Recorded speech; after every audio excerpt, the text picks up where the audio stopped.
Hello everybody. So in this video, we will be talking about 1.3 rates of change in linear and quadratic functions. This video is part of the larger Precalculus series here on this channel. Okay, so let's get started. So to begin with, let us talk about the slope of a secant line of a curve.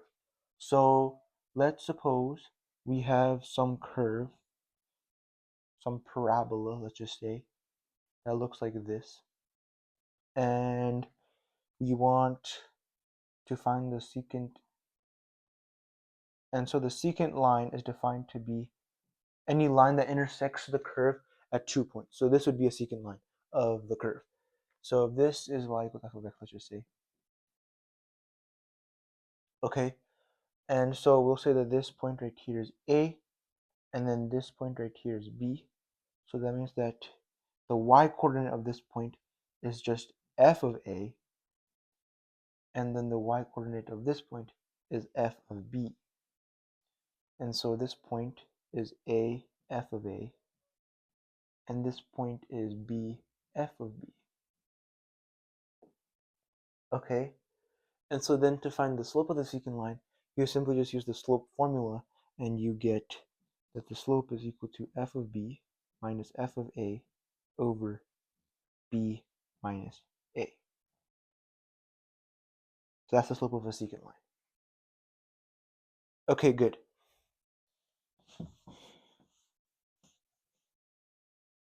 So now, in the previous video, we talked about rates of change of linear functions, or like just rates of change in general.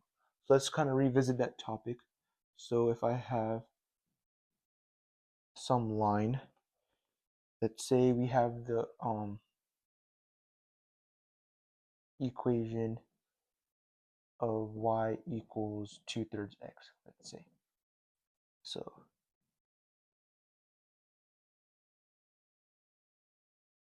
actually we'll make this intervals of 3. So say 3, 6, 9, 8, 2, 4, 6. So you can go up 2 units and to the right 3 units. And then you can go up 2 units again to the right 3 units. And then up 2 units to the right 3 units. Right? So each of these has a rise of 2 and a run of 3. And slope is just rise over run, so the slope is 2/3. Right? So then if we make a table of x values compared to y values, so we'll say x at 3, we'll say 0, 3, 6, 9. Okay, so then at 0, put it into here, you just get y is 0. At 3, you get 2, 4, and 6. Right? Okay, so then these are just the function values. So to calculate the rate of change, you just have to find the difference in the function values. So from here to here, it's plus 2. Here to here, it's plus 2. From here to here is plus 2. Okay, that's good. So we denote this as the first difference. Right, so this is the first difference. So then if we take the difference again, difference between the rates of change. So from here to here is just 0. And then from here to here is just 0. We call this, you guessed it, the second difference.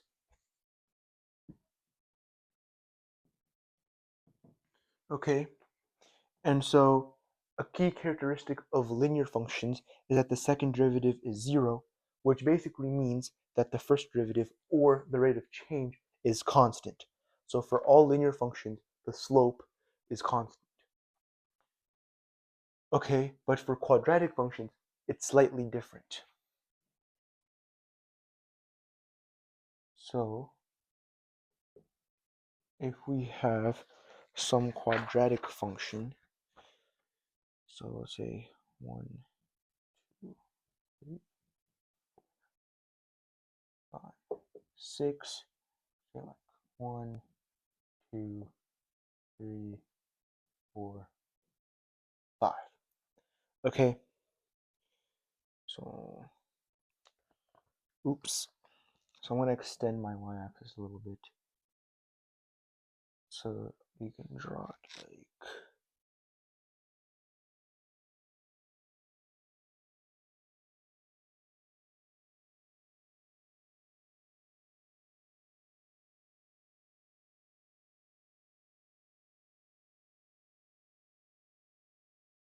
so let's just say we have some quadratic function like this.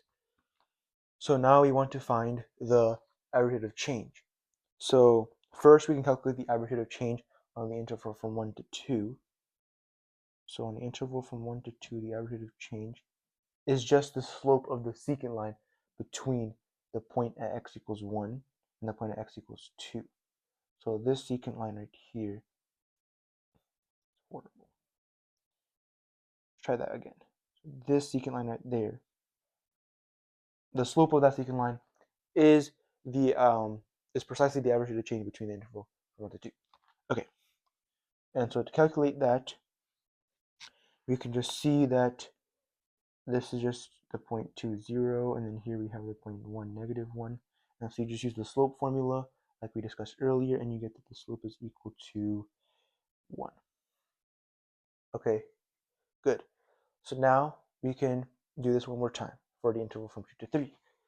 So for the interval from 2 to 3, the slope is just the secant line from x equals 2 to x equals 3, which is about right there.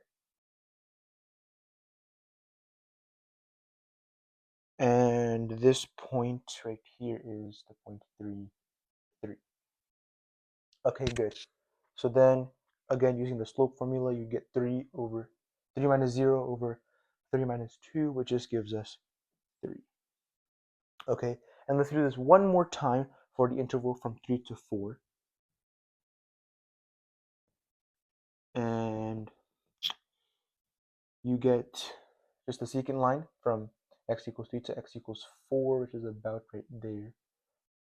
So we just extend the graph a little bit, and then you get this secant line like this.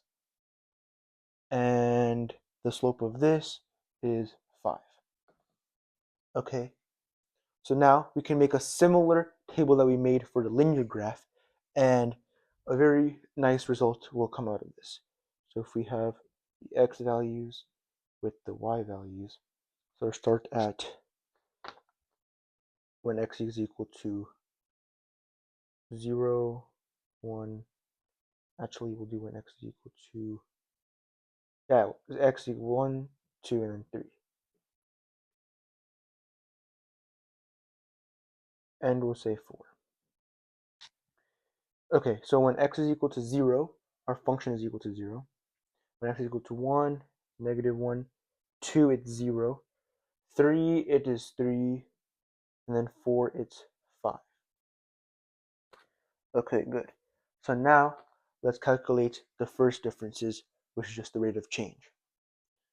So from here to here, minus 1, here to here, plus 1, here to here, plus 3, and then here to here, plus 2. Okay.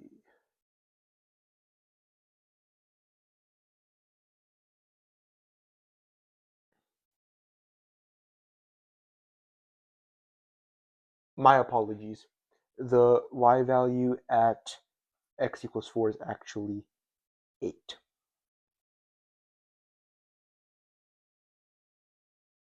Yes. And so that would give us plus 5. So these are our first differences.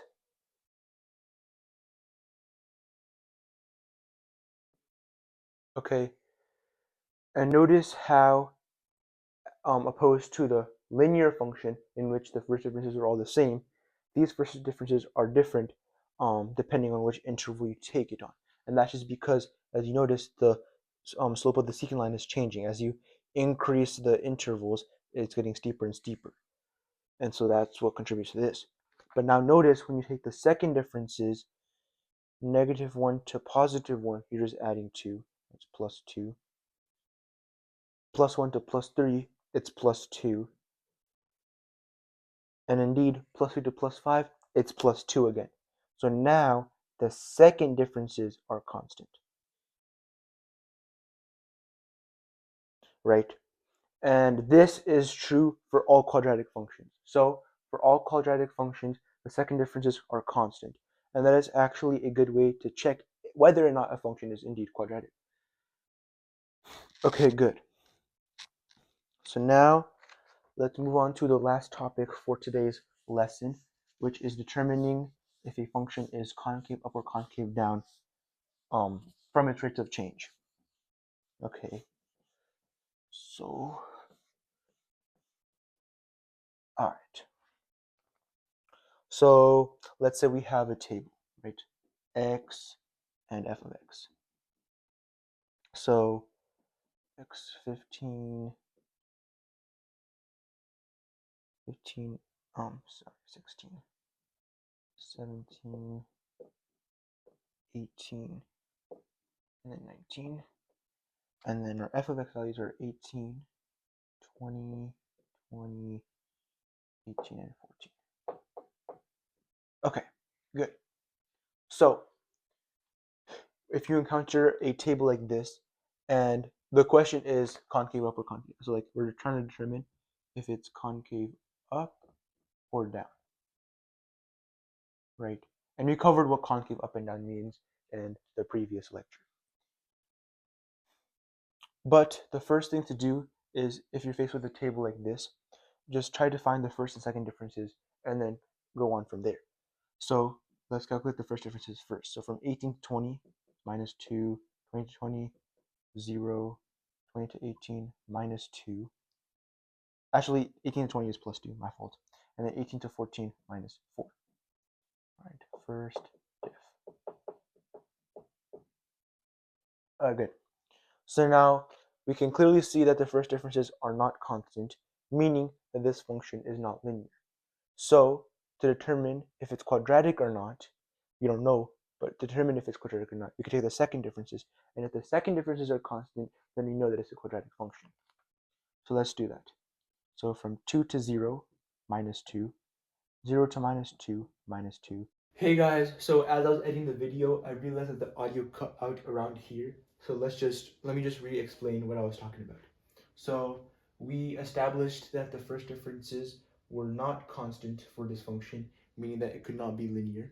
And then we went on to find the second differences to check if it was quadratic or not.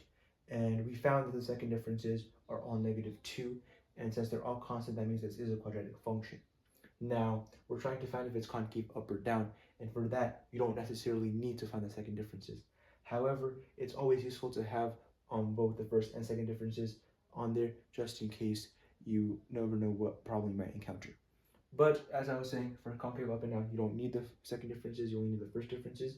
And the rule is that if the first differences are decreasing, then it's concave down, and if the first differences are increasing, then it's concave up.